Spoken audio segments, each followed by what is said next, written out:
We are a 100-plus-year-old institution that has met every week, rain, shine, pandemic, or plague. I guess that's synonymous to come together in community, explore adventure opportunities, share stories, and then create new adventures for the future and ongoing generations through archived things like this. It is my profound pleasure to welcome to the stage tonight Nick Bićanić, who is going to tell us about augmented reality and fighter jets and every other kind of mid-1980s adolescent fantasy, right? All of that. Nick, thank you. And thank you for coming and blessing us with your wisdom. Before we really get going, like, what was your kind of entry point into the AR VR worlds? And then can you kind of explain it to like an 8th grader? Because some of this reminds me... what you can handle? Exactly. Okay. No, it would be 7th grader. But it's kind of like this quote that I love. That I think it's an apocryphal quote of Steve Martin that like writing about music is like dancing about architecture. Mm-hmm. So there's a degree of that of like describing yet to come technologies that themselves are based on science fiction novels and blah, blah, blah. But yeah, so just could you give us kind of the general outline and then your personal entry into the world, and we'll take it to war from there. Yeah. For those who were looking at the program, or I think it was on some of the title cards, the word metaverse makes an appearance. It's kind of become almost a, I don't want to say a dirty word. It's not rude in any way whatsoever, but it's become so trendy that it's become almost meaningless. But if we we'll get to metaverse in a second. If we peel back to virtual reality and augmented reality, the VR and AR you were addressing. Yeah. What? Yeah, I'll get to how I got there. But the main thing to understand that's the difference is that VR, virtual reality, is fully synthetic. So for example, if I was wearing a virtual reality headset right now, I could be underwater, I could be in the middle of a desert, or I could be in the middle of a Star Wars movie. It wouldn't matter, because every single thing that I was seeing, if you wish, every single pixel, would be completely synthetic. It would feel as if I was there, because I could look around and the image would change. However, nonetheless, not a single thing that I'd be seeing in VR would be real. Everything would be synthetic. Augmented reality is quite different. Augmented reality, the A bit, means that there is actually a real reality that we are adding on top of. So the simplest way to think about it is that VR is entirely synthetic, whereas augmented reality means I would see the real world if I was wearing augmented reality equipment right now. But some things in that real world would be digital, i.e. synthetic. So for example, this picture of water that's sitting right in front of us on a table may not actually be there at all. It would look like it was there, and if I move around, the image would change to make it appear as though it was actually there. But in reality, it wouldn't be there. So that's a subtle but very important difference. Augmented reality means you're seeing something real with extra bits, whereas virtual reality means that every single thing you're seeing is completely made up. You could be in your basement, but you would feel as though you were underwater. Now, as to how I got into this, I came into this from a mix of technology and filmmaking. I'd worked in high tech in a number of different incarnations, shall we say, the most high profile being mobile software app development. I'd raised venture money from a number of different investors. Google Ventures was the most high profile, to create a location sharing app. So I was definitely fit the definition of serial entrepreneur in more ways than one. But I noticed, to be clear, virtual reality wasn't invented yesterday. It was invented multiple decades ago. It's just become much more capable within the last, shall we say, 5 to 10 years. Likewise with augmented reality, and because of that, a lot more attention, a lot more money has been paid to that. So I was very aware of these technologies, but I wasn't dabbling in them because it wasn't really possible unless you worked in very, very specific R&D departments of certain big companies or the military. It didn't really exist, and it wasn't something that one could develop for or play with. And having had a lot of experience in, as I mentioned, mobile app development as well as filmmaking, I became fascinated by what story and what user interfaces would look like in the future. To clarify what I mean by user interface, imagine when I was younger, when I first started playing with computers, interacting with a computer meant there was an abstraction of a keyboard and a mouse. So I'm typing on the keyboard, I've got my mouse, and my screen is right in front of me. And it was a desktop, because in those days laptops were few and far between, because I'm old. But soon thereafter, technology started to shrink. And the mechanisms by which we interacted with technology, so the human-computer interface, as well as the mechanisms by which we interacted with each other, i.e. human-to-human communication, started to change because these computers became networked. So the abstraction of typing on a keyboard, having a screen in front of you and a mouse that you have to think, okay, I'm moving the mouse like this, but actually it's moving like this at the same time, started to shift. What happened first? Well, laptops started becoming a thing. Then shortly thereafter, or quickly thereafter, depends exactly how you, or slowly thereafter rather, depends how you look at it, we got tablets, we got phones. So we started to touch objects as opposed to having an abstraction of a keyboard and a mouse. It became more intuitive. We could pinch zoom, we could touch things, and we would intuitively assume, much like the current generation is unaware of this, they assume that this always existed, that everything was connected. When I send an email or look up an Instagram profile or send a TikTok, I don't think, where is my data connection coming from? I just assume it's there. So the idea of connectivity to our friends and or companies that we interact with coming via a single connected device was very common, but there was always a screen.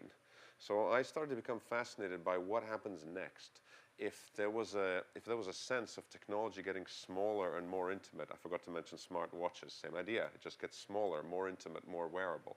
Where was this going to next? And I played with something called a DK1, an Oculus Rift, a technology that was developed by a couple of people. Most high profile of them was a guy called Palmer Luckey. Ultimately, it was bought by Facebook, and for a significant number of dollars, $2 billion something. Yeah, 2.1 billion, I think. Yeah, over $2 billion. And that definitely put VR on the, shall we say, public map in a major way, because everyone's starting going, what the hell is this thing that Facebook thinks is worth $2 billion plus that looks like an experiment? It kind of was an experiment. You know, you put this thing on, you could buy these things, you could buy these kits. It was called the DK1 because it was the developer kit 1.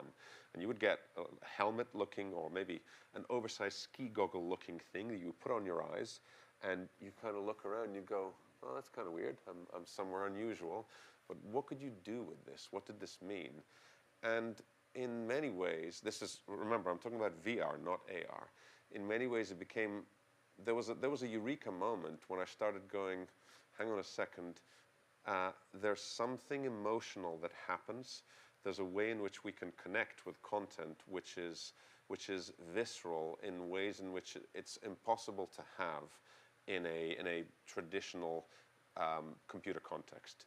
In other words, you feel, people have called it empathy, people have called it immersion. I mean, it's all of these things and more. But the idea is that for a split second, even though I knew exactly how this technology worked, even in early prototypes of VR technologies, my hand would reach out as if to touch something which I know full well isn't there because the computer's drawing it for me. But my hand would instinctively start to reach out anyway.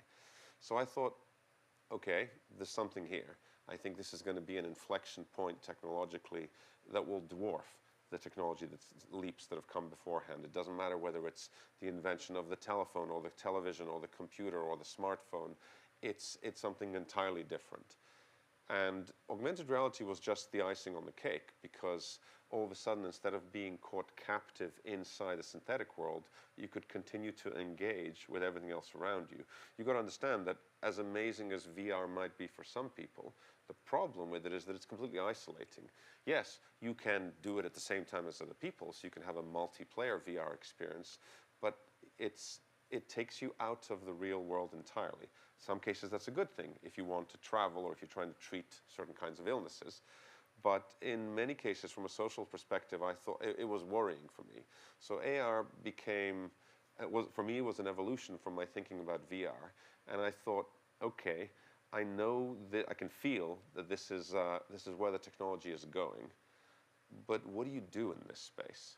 So there are some in the audience, I'm sure, who've heard of companies like Magic Leap, which raised untold hundreds of millions of dollars to develop augmented reality glasses with which we could see the future, and it was going to be the greatest toy, and everyone was going to use this thing, and everyone's going to wear them. Prior to that, there was a thing called Google Glass, which did something fairly similar, no surprise, made by Google. But to be honest, they were kind of crappy. They were kind of crappy because they were trying to solve a technical problem, but it was a little bit like a solution in search of a problem. they basically would go, oh, look at this thing. You can put on these glasses and there's a big giant whale that'll dance in your living room. Who cares? I mean, yes, it's a cool technical demo and you put it on, you go, okay, it's a whale. But then you put it away and you go, okay, I've done that, now what? What else have you got to show me? So it was really frustrating working in the consumer space because with the best will in the world, having produced a number of different demos for various different platforms of augmented reality equipment, I was looking for something that was an actual problem that needed to be solved as opposed to an experiment to play with. Now, there are two reasons for this. One is because I wanted to solve a real problem because that helps me as an entrepreneur and as a creator focus. I like experimenting, I like playing because it's creative and fun and it leads to interesting solutions. But I also like the focus of solving for an actual problem, having a real use case. But that's the first reason. The second reason is much more mercenary, shall we say, to throw back to my previous talk. Oh, yeah. And that's that investors need to fund this stuff. And it's hard. Yes, there are always some very risk-seeking old school VCs who just go, hey, you know what? We think this could be interesting. Here's X million dollars, go figure it out. But when companies like Magic Leap drain the initial set of high-risk people and produce absolutely nothing, or rather, let's rephrase, they did certainly produce something, but what they produced was massively below what the hype had been around it. Therefore, it kind of landed like a lead balloon. It sucked all the oxygen out of the market. So myself and a couple of other individuals were frustrated because we were working in this space going, what can we do that would actually meaningfully solve a problem and it would allow us to build out a solution set for augmented reality that would, broadly speaking, advance the entire medium overall. And I think that's the segue to what we can talk about next. Yeah, before we go there, in some of your writings about this, you discuss like the temporality of the AR versus the classical web. Like things can happen on the web and you can like check in with them later, but like an integral part of the emerging augmented reality things is this kind of real temporality thing that matches. Can you discuss that a little bit more before we seg? Yeah, no, I can. I think what you're getting at is the persistence. The fact, well, there are a couple of different problematic things about AR when you start to think about it for real. Because, for example, let's go back to my little prop. I don't think the cameras can see this, so I'm going to lift this up, for example. So this little glass of water, if this glass of water was actually real, if I tip this over, which I'm not going to do because I'll get my pants wet, my pants would become wet, and then they would stay wet. But if this is augmented reality, there's no real effect to any of this. I mean, it might look nice, but I can't hold it. I can't bump into it. Even if we program the software to detect me bumping into it and it spill, guess what? It's not real water, which means my pants won't really get wet.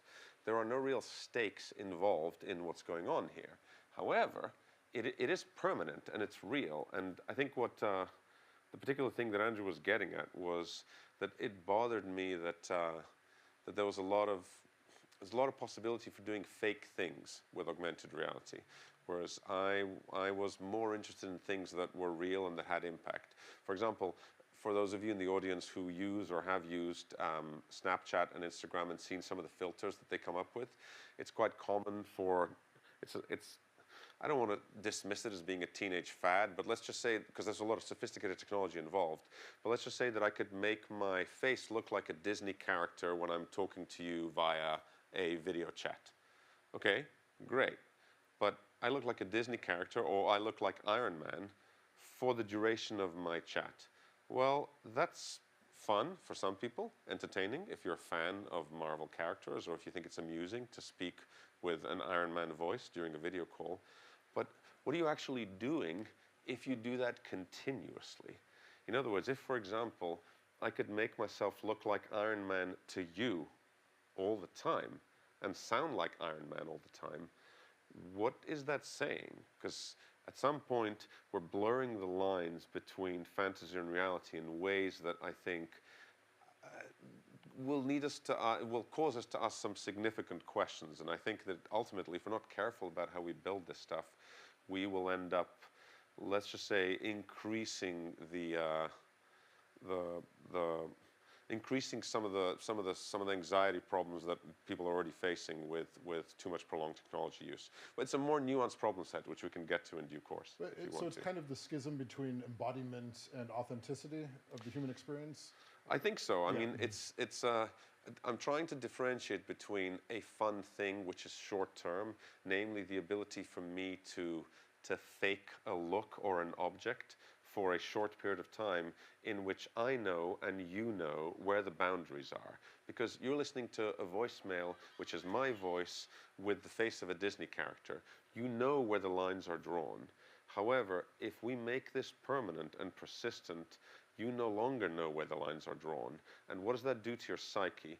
One of the examples that I often give when I talk about this, because it's based on something real, is we were asked to develop an application where the user of, we never built this, but I'll talk through it anyway. The user of the application gets to have a Lady Gaga experience, okay?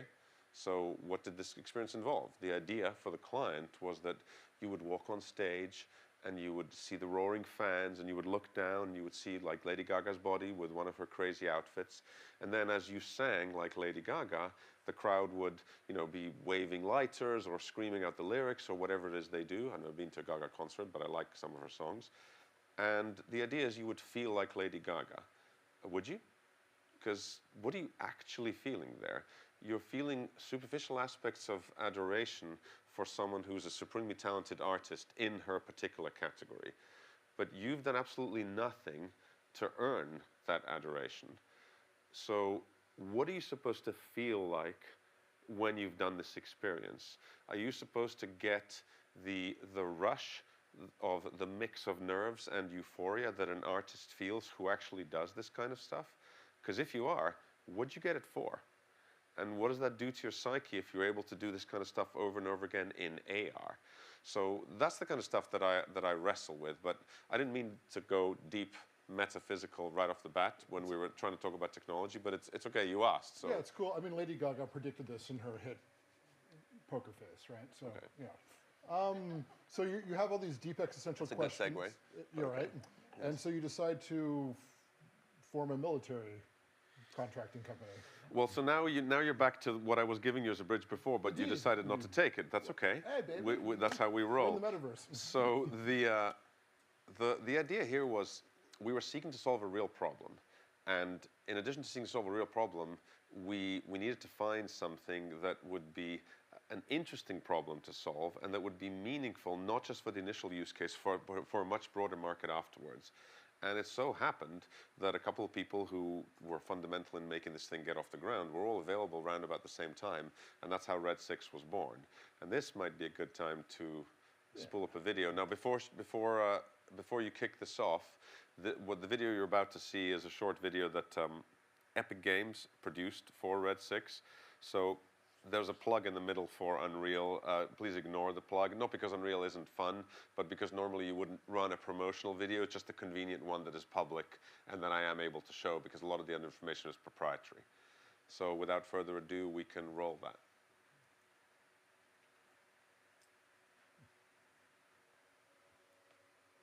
Is it starting? Okay. I think they call this latency in the biz. That's right, yeah, we got to work on that. Here we go.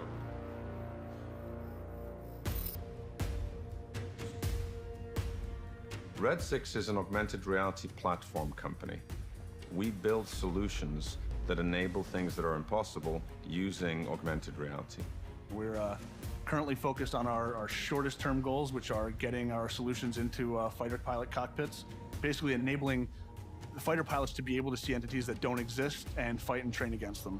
Every time a fighter pilot goes up to fly and train, they need someone to fly and train against, and that's a multi-billion-dollar a year problem. We don't have the airplanes, we don't have the money, we don't have the pilots, and even if we did, the threats. And then you add in any of the actual risk factors or the human lives into it, and it becomes a math problem that doesn't look so great for you. What we've done with the augmented reality is seek to replace the need to put the adversary aircraft and all of the associated costs up in the sky. We can do that through augmented reality and using Unreal to simulate any threat we want in the world, and that's a tremendously exciting value proposition.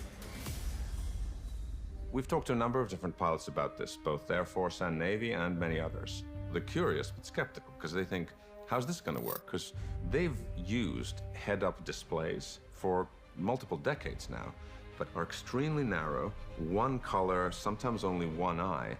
We're asking the technology to do a lot of things. Firstly, we need to track and understand what the airplane's doing, and what the pilot's head is, what the pilot is looking at in the most dynamic environments. 300 to 400 miles an hour, pulling 9Gs, doing aerobatics. We need to then draw really quickly to a display technology that's capable of working outdoors in bright environments across a network. And we're saying, oh, by the way, we need to do that sub 20 milliseconds for it to be training value. So there's a massive amount of technical hurdles that we've had to overcome, but I'm delighted to say that we've done it, and it is working spectacularly well. And the Unreal Engine has been a huge part of that.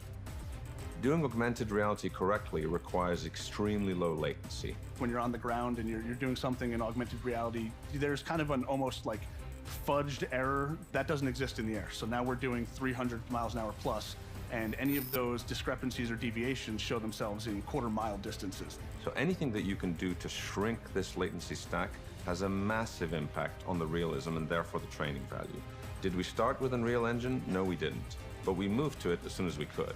We saw about a third of the original latency that we had from our previous solution. After that, it was no questions asked. This is how we're going to build this tool. The biggest challenge we're trying to display synthetic assets is tracking. Without tracking, it doesn't matter how good your augmented reality display is, because it's going to be dancing all over the place. They can go up, down, left, right, do barrel rolls, do backflips, whatever. So how do you figure out where that head is now? Not necessarily where the aircraft is, but where is that pilot or where is that co-pilot looking? So we had to invent a totally new method of tracking, that we track the head in relative terms, and we track the aircraft in absolute terms. You put those two together, you bind the camera to it in UE4, and you have a 300 miles per hour augmented reality solution that you can use, and that's exactly what we built. The reactions we've been getting from pilots, they've just been incredible. The first time you're up in a real airplane and you look out of the window and there's a big old airplane flying around in the sky that doesn't actually exist, and the penny drops in that they start to understand the real training value. They get out and they go, where the heck has this been? We want it now. Why can't this be in my cockpit tomorrow? The Red 6 today is a video game in the sky, focused on the Department of Defense. But looking beyond that, that's where the real excitement comes from, because we're building the future in all fields, military and civilian.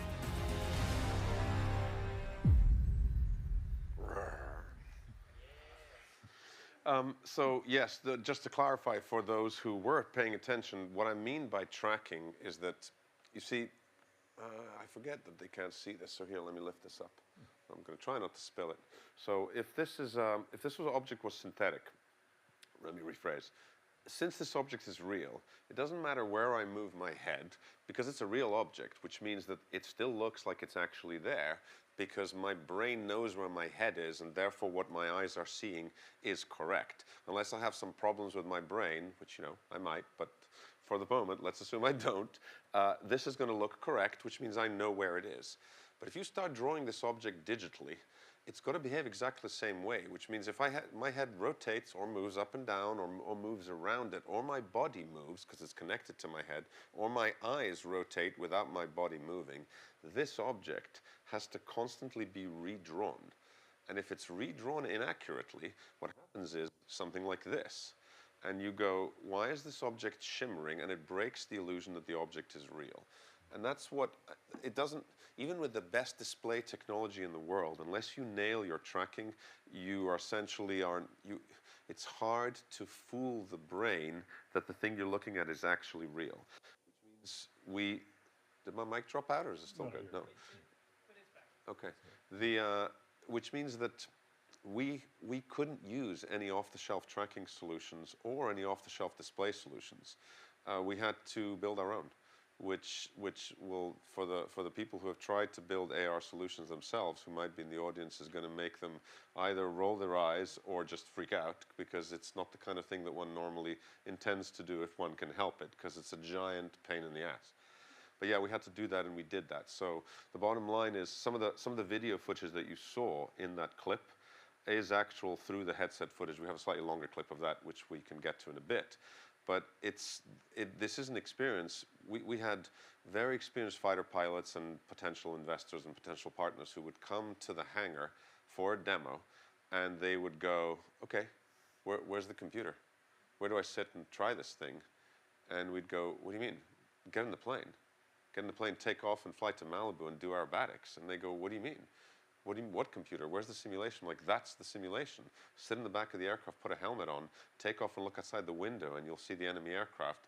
And up until that moment, many of them, even though they'd seen the videos, they thought it was bullshit. They thought it was like, it was a promo reel, and we were talking about something we were intending to build. No, we actually built it. We just went ahead and built it because we had enough experience and understanding in the team to know what the problem set was, which means we could solve for that.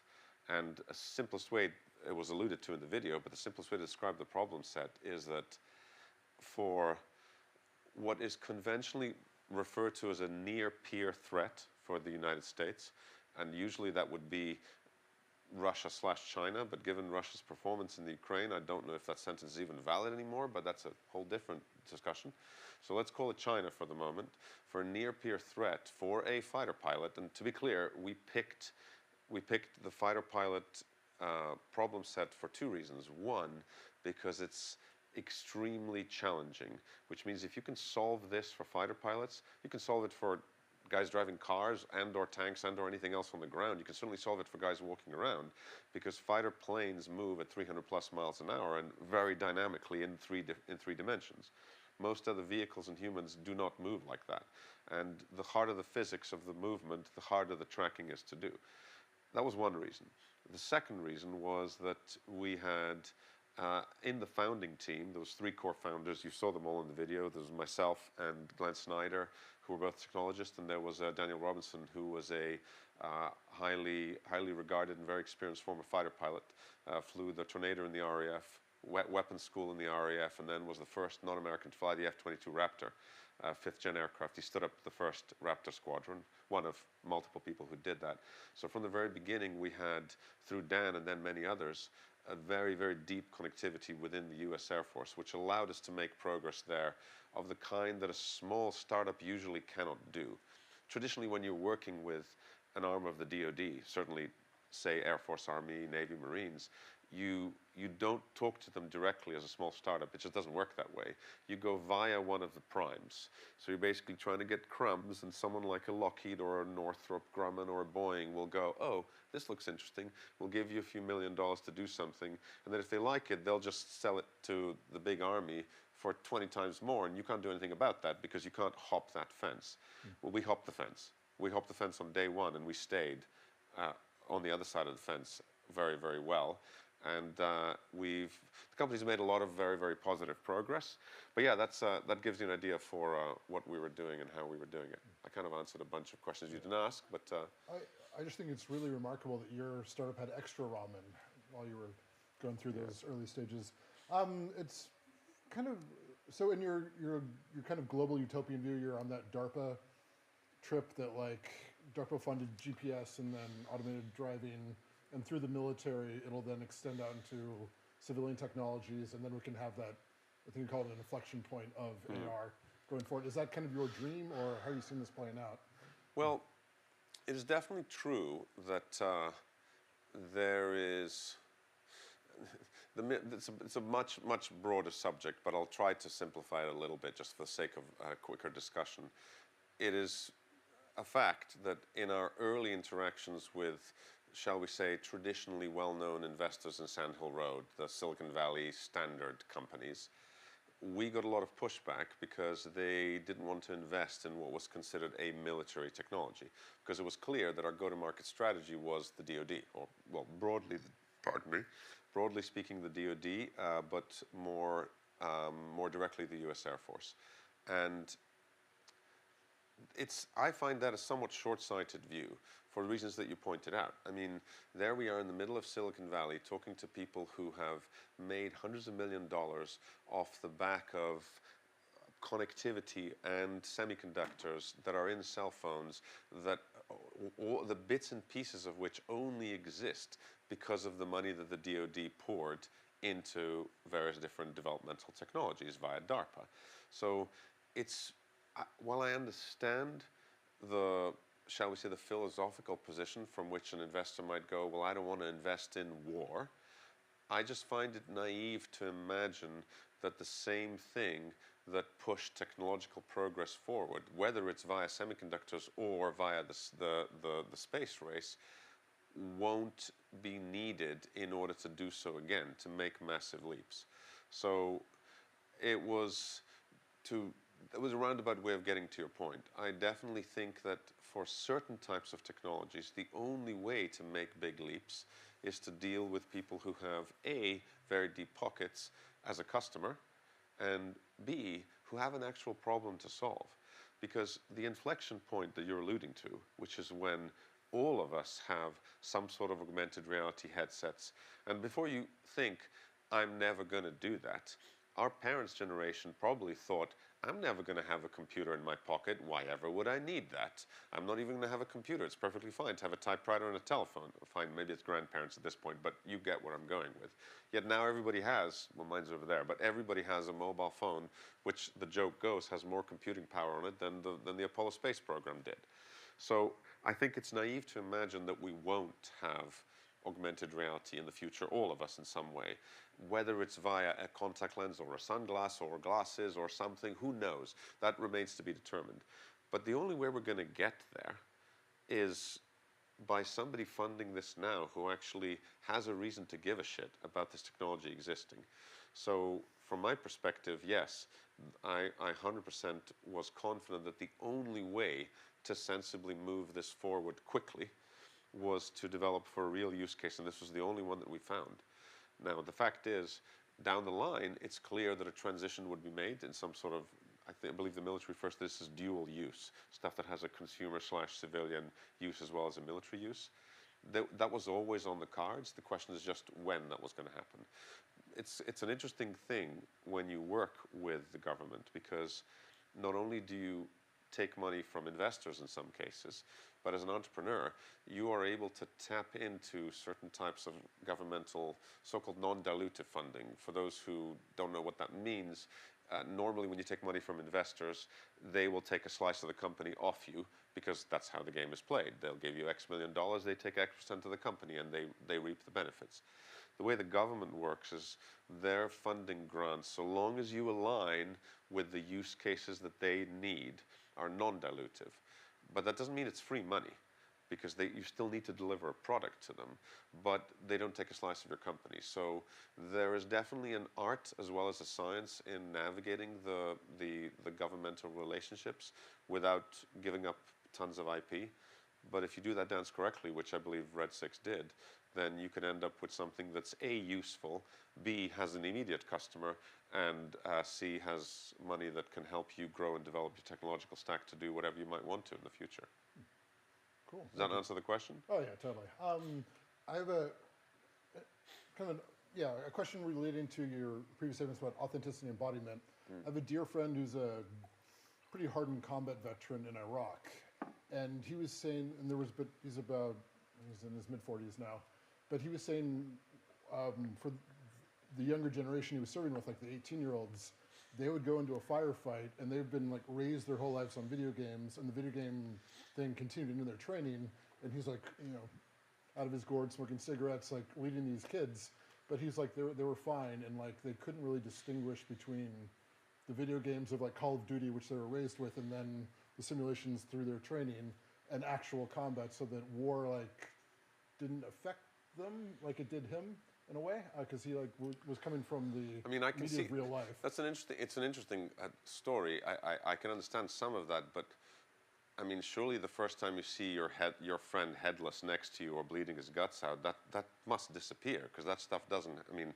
war has real visceral impact. It certainly does, pretty quickly. But if you're like in that, he said they would go through the firefights, and like again, this wasn't like in a case where someone had their head blown off, but they would do the thing where they're killing other people and they were unaffected. It stressed him from, as you would expect, someone who had never been in these experiences to not be, or to be stressed. No, it didn't stress them for reasons. It is quite fascinating. I mean, I having never been in a position, or the unfortunate position of having to pull a trigger in anger in my life, I can't speak from personal experience of what that does to you psychologically, but I've certainly spent a lot of time talking to people who have done that and have needed to do that, and it's true that a significant aspect of military training is about desensitization to the psychological impact of what that would normally do.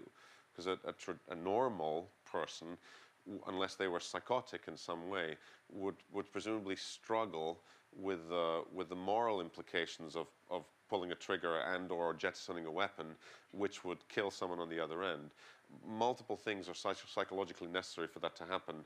Sometimes it's thinking of the other person as non-existent, as an other of some kind. Sometimes it's just repetitive action where you've done it so many times that you don't even think about it anymore. And I would imagine the latter is the one that you get when you put people into a video game context a lot. I mean, that is the core of something which I think is an interesting but also worrying future, namely the stuff that's covered in Ender's Game. I don't know how well you recall that, but for those who don't know, it's an Orson Scott Card novel which was then turned into a movie. And in this particular, the key plot point that I'm referring to is that they have a bunch of kids that are playing video games. However, they're not actually playing video games. The kids think they're playing video games because that's what they're presented with. They're playing them on screens and they have controllers. But in actuality, what they're doing is they're controlling, in this case, spaceships that are fighting a war somewhere in a different place, which means that they're actually giving commands to real humans, but they think they're just video game assets which don't matter whatsoever. So because they're disconnecting the kids from reality that way, the theory in this, it's a science fiction novel, the theory in the novel is that the kids can somehow be trained to think more simply because they don't have any kind of moral compunctions as to, well, if I sacrifice this particular unit of 50 guys actually die. They just think, oh, it's a video game, it doesn't matter. Just put those guys over there, that'll fake them out, and then I'll kill them from the other side. So the idea of what happens in the future if you actually do an Ender's Game, if you can connect, say, Fortnite, if you put an island on Fortnite, which is a military simulation, and you connect Fortnite with an augmented reality technologies like the stuff that we developed at Red 6, what does that mean? Does it create a more effective fighting force? Possibly. Does it create lots of psychological problems? Possibly. We don't know.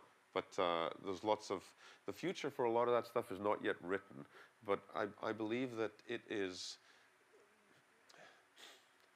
foolish to assume that someone else won't build this stuff. Which means if someone will build this, I would say it's always better to be in control of the technology that we are building as much as possible. Because frankly, I would rather it gets built here than it gets built in, say, China or North Korea. But it's not that hard to build. I mean, once Which it's like, bit? It's like the bit of calculus was created by Newton and Leibniz almost concomitantly, right? Like everyone knows the same thing. Knowledge is progressing. So won't other people replicate this work, or no? It was so difficult to look. Depends which bit you mean. Yeah. Clearly, an aircraft exists, yet there isn't that many versions of an F-22. China has a J-20. No one knows exactly how capable, some people know, but certainly no one I've talked to either knows or has ever told me the details of how a J-20 performs. One hopes that an F-22 can outperform a J-20. And if not an F-22, then whatever's coming next. So yes, there's constant leapfrogging in technology, but it's certainly not easy to build. If it was easy to build, everybody would be doing it. As far as I know, what we built in Red 6, there is no one out there who is even trying to build something like that. Now, once it's built, which I believe is part of what you're getting at, once it's built, how quickly can this be cloned? Well, that's a different problem. And yes, it's true that that's a different problem. But even if you only have a small advantage, you have a chance to develop stuff. I don't know if there's such a thing as correctly, but let's say you have a chance to at least consider the implications of what you're building as you're building it. I don't think this is not an Oppenheimer moment. At least I never thought of it that way, where you go, ooh, hang on a second, we shouldn't build this technology because it's actually really dangerous. I think the philosophical implications of what we're building may be complex, but it's inevitable that it's going to be built. So my view was that I just wanted to build it right, and it felt like the right way to build it was to build it to build it for a customer that had a particular problem set, and in the process learn as much as possible, move the technological stacks forward as much as possible, and see what shakes out. Yeah, there's an interesting history on the decreasing the amount of casualties of pilots in World War II was essential to the Allied victory because everyone had the same tech, but it was in the, just not killing people in the training process that was paramount in the Allied victory. Where do you see automation coming in within this? Because you're kind of in an interesting space of, there's like a Top Gun idea, but then what are fighter jets used for? We now have tanks in Ukraine, so the world's your proverbial oyster. How do you see automation in like target acquisition and how a pilot's going to act, and then also the real world battlefield? And so yeah, to clarify, we've talked a lot about pilots because the video was about pilots, because the Top Gun use case makes for, shall we say, sexy visuals. All of which is a real part of building a startup. You have to have a story and a narrative for people to quickly understand what you're doing, and frankly to sell people on what you're doing. It's all well and good the entrepreneurs having the vision to talk about the company to move it forwards, but unless you get other people to buy into your vision, you can build a Ferrari, but if you can't put gas in it, you ain't going to drive it anywhere. So we were always conscious of the fact that a military does not go to war with an air force alone. It goes to war in a joint force. Mic gone again? How about, we're good? Okay. It goes to war in a joint forces multi-domain environment. So, is it gone again? Let me just double check, hang on. Oh, you're good. Yeah. I think it's a contact somewhere, but I don't know where. Okay, so it goes to war in a joint forces multi-domain environment. What does that mean? It means that the Army, Navy, Air Force, Marines, all are operating in the same environment at the same time. And it's not just one country, it's multiple different countries in some sort of a coalition, hopefully, that would be doing this in the same area of operations, which means that ultimately, if you're going to, as both the military and the martial arts maxim goes, if you're going to fight how you train, you have to train how you fight, which means you have to train in this multi-domain environment. So if you think about it, the multiplayer video game in the sky, which is basically what we built, so you've got your live aircraft, which is this one dude sitting in a real aircraft, real person, wearing the augmented reality system. By the way, the system's called Carbon, Common Augmented Reality Battle Space Operational Network, because everything's made of carbon, everything important. Hoorah. Hoorah, exactly. So you got your live guy. Your live guy's here in one aircraft. And then you have your synthetic guy, which is, for example, AI-driven. In military parlance, an AI-driven aircraft would be a constructive asset. There's a live asset, constructive asset. And then the third kind of asset is a V. The V is a virtual asset. It might be a guy on the ground controlling a third aircraft. So LVC is the acronym that's used for this, live, virtual, and constructive. But it's not just about aircraft, because you might have, in a training mission, you might have a live aircraft, a virtual tank or a tank division. You might have constructive infantry. You might then have another couple of live bad guys, a live helicopter on the ground, and then a whole ton of other virtual and constructive assets that are folded into the multiplayer simulation. In order to do this correctly, you have to be able to, you have all assets, all live and or virtual assets, constructive are given because it's a computer, all live and virtual assets have to see all the other assets in the same place at the same time with the same physics at the correct ranges. And those four things are not trivial to pull off. When you're in what the military refers to as beyond visual range, BVR, it's a pretty obvious acronym. It means you can't see it with your own eyes. So you've got to rely on your scopes. Those things are fairly easy to simulate because you've got your radar and you just draw little blips on the radar that aren't actually there, but it doesn't matter because it looks like they're there. But as soon as you look up and you're in so-called WVR, within visual range, all of a sudden there's got to be something there that matches. And make no mistake, for one person's visual range will be another person's beyond visual range, but they've still got to see that. So all the targets have to match, which means the way this was always intended, this whole ecosystem was always intended to be a multi-domain joint force environment. And what is that in a civilian context? I mean, that's just, military metaverse, civilian metaverse, same thing. A persistent multiplayer environment where all assets can see all other assets at the same time in the same place with the same physics at any range. That's what the system is intended to build. So when you think about what does the initial focus of this was training. And the focus of this was training for multiple different reasons. One, because training is a serious problem. The one thing you do not want, I hope to whatever deity one might believe in, that there is no conflict in the Straits of Taiwan in the next decade. Sadly, Homo sapiens being what Homo sapiens is, the odds on that are fairly small. So if there is a conflict in the Straits of Taiwan, it would be somewhat tragic if the first time that that combatants who are on, I was about to say our side, but that sounds so simplistic. Shall we say, if combatants on the side that one is developing this technology for, if the first time they are up against an enemy asset is in actual battle, because that would be the equivalent of me training boxing but never stepping into a ring, and all of a sudden I'm in a fight, and it's like, wait a second, what's going on? I was training against a bag, and now all of a sudden the guy's throwing punches at me. What's happening? So as much as possible, the initial aim for all of what we were building was training. It was increasing the capability of training. But yeah, this would be a good time to play the clip of what sure, the why training looks not? like. Yeah, Phoebe, can we play that clip of the... So what this is a clip of what this actually looks like when you're in the air.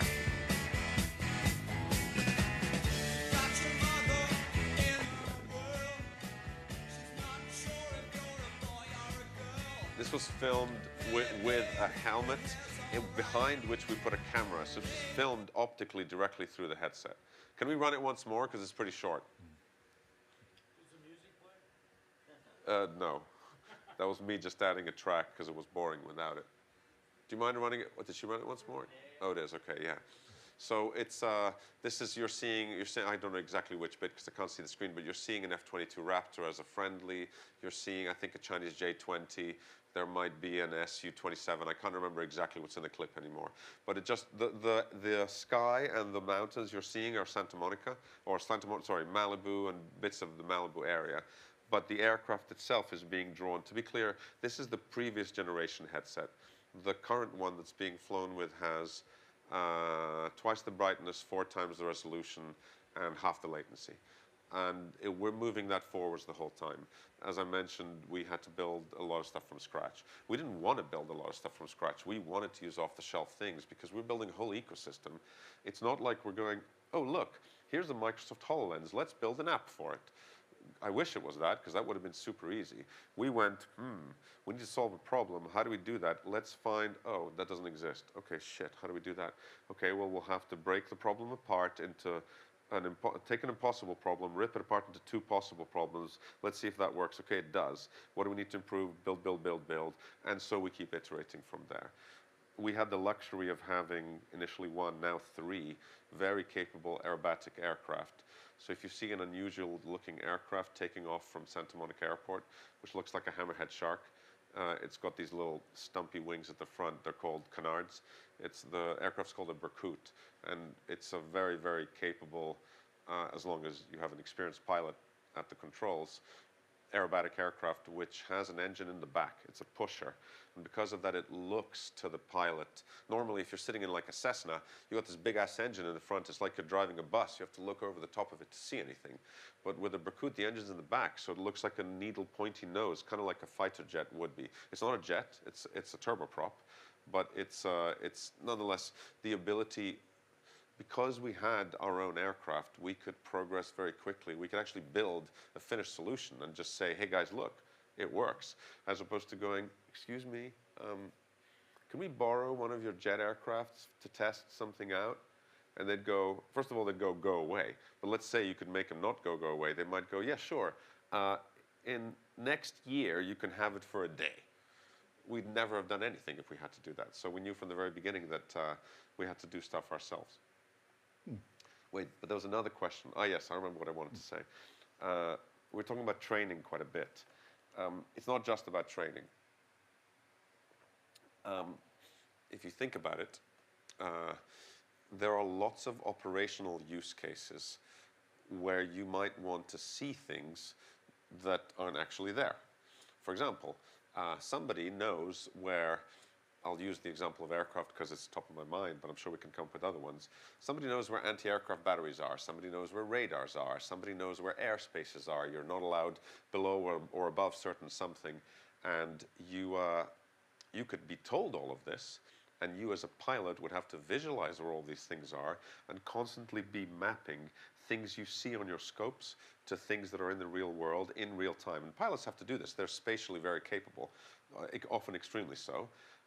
But their workload is so significant that if you can reduce their workload, you can make them more capable of doing other things.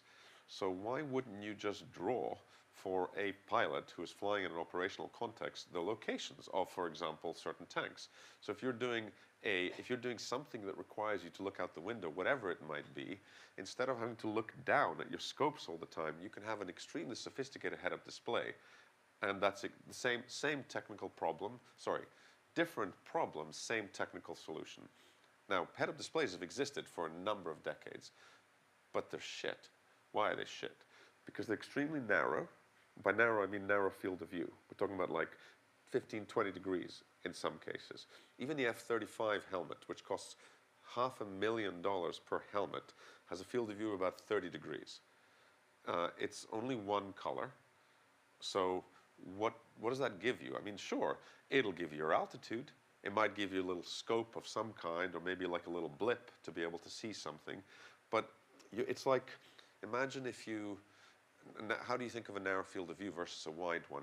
Imagine you enter a cave, and I give you a flashlight, and I ask you to tell me what's in the cave. Of course you can do that. You just go like this, and you're like, okay, I see this, and you look behind, and eventually you'll be able to describe the entire cave, but you're constantly only seeing what the flashlight shows you. If I increase the field of view, it's like flipping a light switch. You can see the entire cave. Yes, you still have to look, but your peripheral vision is a key part of your spatial / situational awareness. So to give you some context, the field of view of the last generation headset was 120 degrees.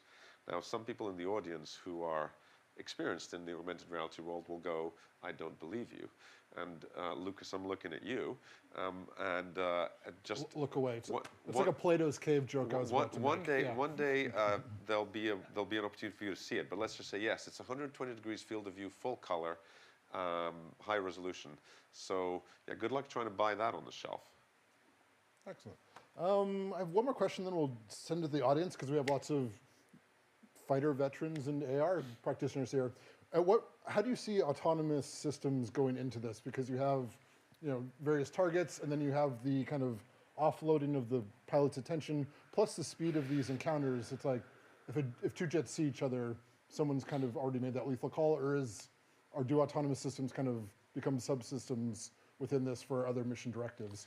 This is to answer this question correctly, you would best be asking a much more experienced fighter pilot. I'm not even a fixed wing pilot. I'm a rotary wing pilot. So my experience in this arena comes primarily from conversations I've had with fixed wing pilots about this. But in essence, there is no question that there is a shall we say a wingman program which is in fairly advanced stages, and the idea would be, yes, eventually one might have a unmanned fighter aircraft or an unmanned vehicle of some kind that can perform fighter-like roles, but it's much more likely that the half step in between what we have now, which is manned aircraft, versus entirely unmanned aircraft with munitions. A half step would be something where you might imagine something like an F-35, where the pilot on the F-35 can launch little mini aircraft off of its wings. And those mini aircraft can do various different things, but there is a master controller.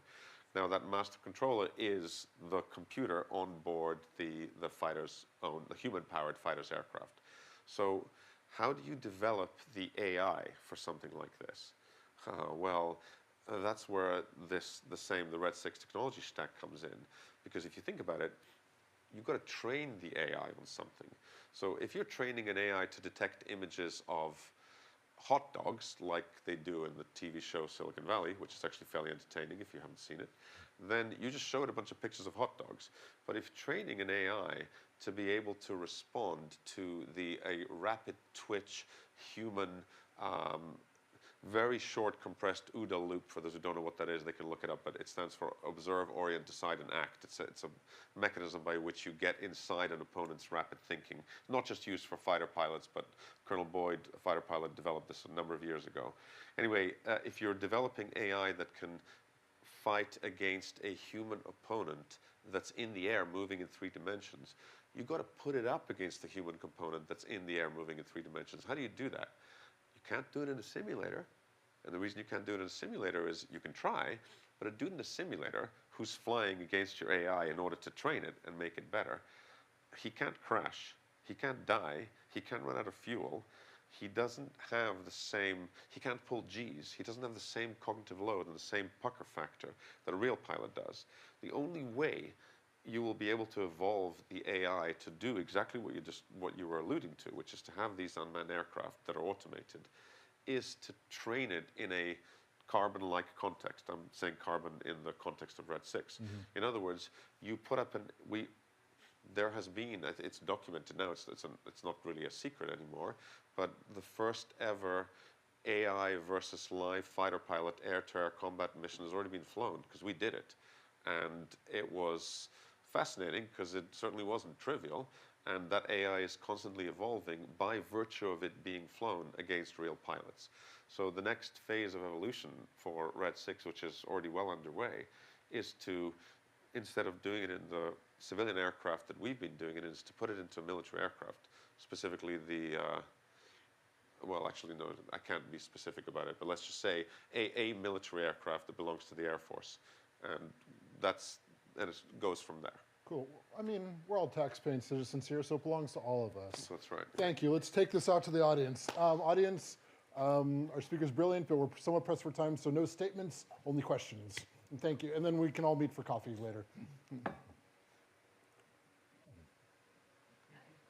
Is the technology right now fighter agnostic?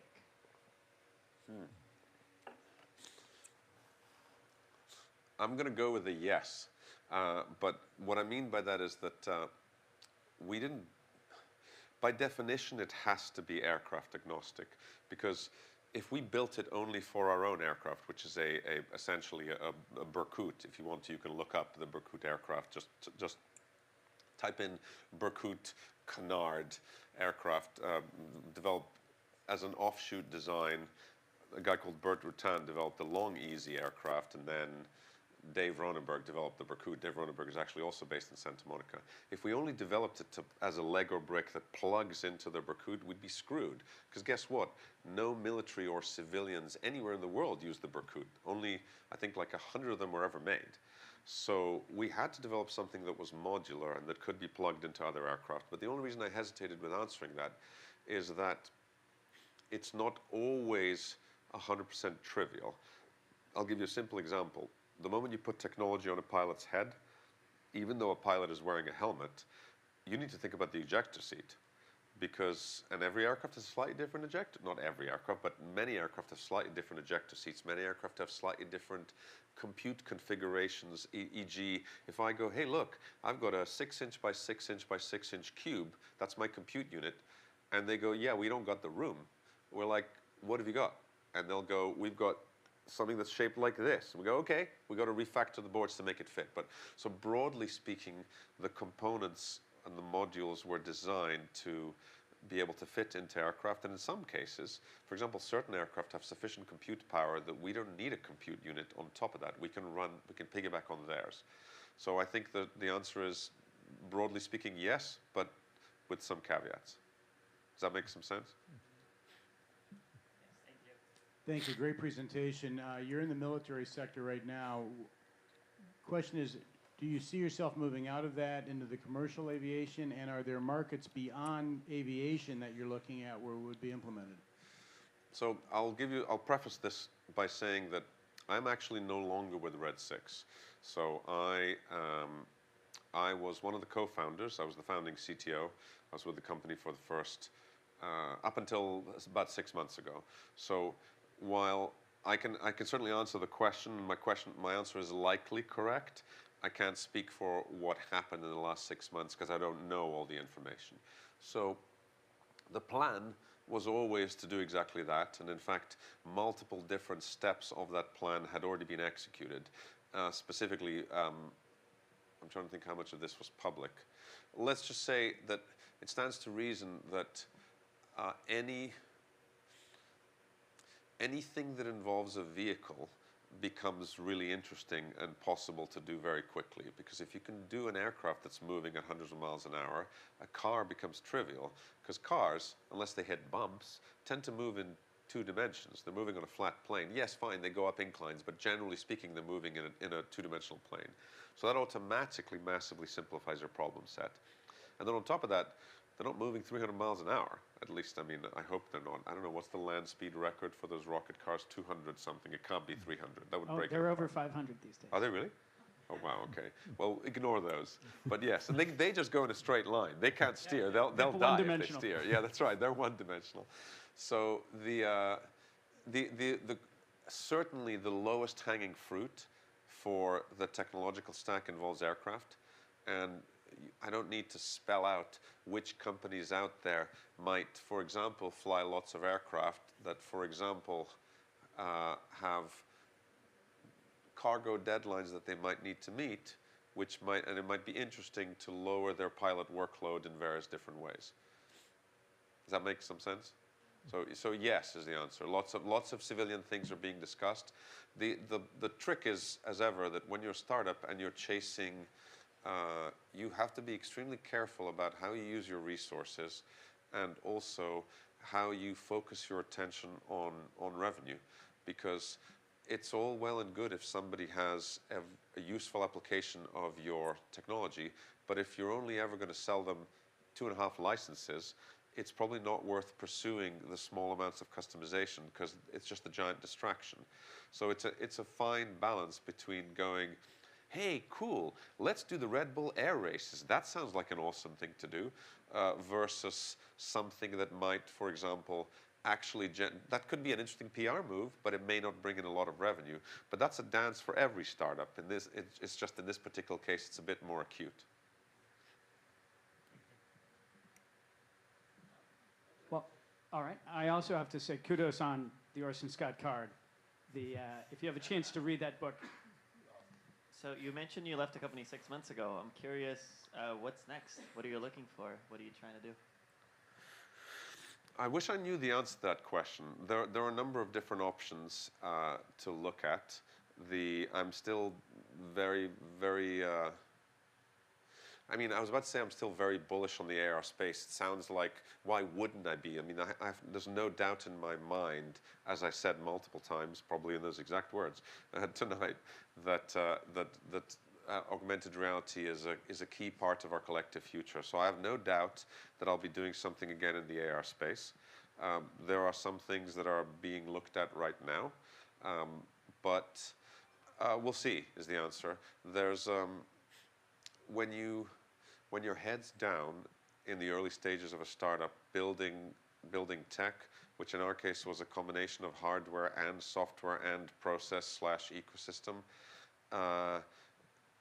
there's sometimes precious little room to be creative, because you're constantly focused on the pressure of solving problem, delivering to a particular deadline. So we'll see how well I'm able to thread the needle of creativity with the demands that AR has in the not too distant future.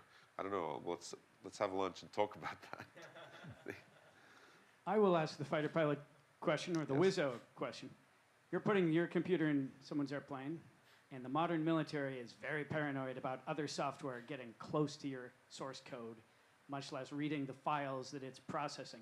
Is security going to be a barrier to you getting in anything like an F-35? Because they don't let just anybody plug into that system. So the answer to that question is by definition that it's, yes, a barrier. However, you're going to say that this is a cheating way to answer the question. It's not our problem. And what I mean by that is that if the Air Force demands this, then Lockheed doesn't get to say no. I mean, they can try and say no, but ultimately, if there is sufficient desire to have a system like this exist, the problem of, well, how do we encrypt it correctly isn't really a problem. I mean, yes, it is a problem if we just go, hey, can we connect this thing to your thing? They'll be like, fuck no, get out of here. You can't do that. We don't know what that is. But if it's the Air Force asking, they're paying the bills. I mean, I should point out, this is public information, so I don't have to worry about divulging this. Lockheed Martin is an investor in the company, which puts us in an interesting position in some of these discussions, although not as interesting as one might think, because Lockheed Martin invests in a lot of companies, but it's certainly, I believe we're the first company where it was Lockheed Martin Aero division that pushed for the investment. So it's going to be an interesting discussion. Let's just say that any fifth-gen aircraft, for those who don't know, fifth-gen refers to the F-22 Raptor and the F-35, the most modern of the fighters. Fourth-gen would be like the F-15, F-16, F-14, and third-gen is everything behind that. So in sixth-gen, which is currently being developed, there's Tempest. Second? The Tempest. Is that what it's called? The Brits. That's what the Brits are Oh, calling okay, it. yeah. I don't know exactly all the names, but there you go, okay. In the sixth-gen stuff that's currently being developed, there's no question that AR is a key component. Chances are that the way in which this problem is solved is that it ends up being licensed to the company that's making it. So there is always a prime contractor that's responsible for a given aircraft, and that prime contractor would have to sign off on something like this. And a small external company has no real power or influence over a prime contractor to force them to do it. But the government does, because we're all beholden to the same dollar bills. So I think that's a nice answer to the question. And I know the F-22 costs so much to fly that thing. They fly T-38s. The F-22 pilots train half the time in a much cheaper, lower-tech plane. And you probably could plug into that electronics. I didn't mention the number of the name or the model of the aircraft that might be the first one that we'll be plugging into at all, because I can't. And it wouldn't be a T-38 or a British Hawk. Questions? All right. Well, thank you all. Nick, thank you. Thank you very much. Phoebe, proverbial goddess of AV and other things, please sign us all out. And thank you again, Nick. Really appreciate it. Round Thanks of applause. Thank you. Stay seated. Oh, sit down. Oh, because she has to. Oh, whoops. We enter and exit with a drum roll, and that's it. Something happened with the drum roll, but I think you guys are offline. Okay. Hoorah. Cool. Thank you. El Presidente. Thank you very much. Now we can turn the mic on. All right, Nick, stand up here for 1 second. We have a little certificate of appreciation for you.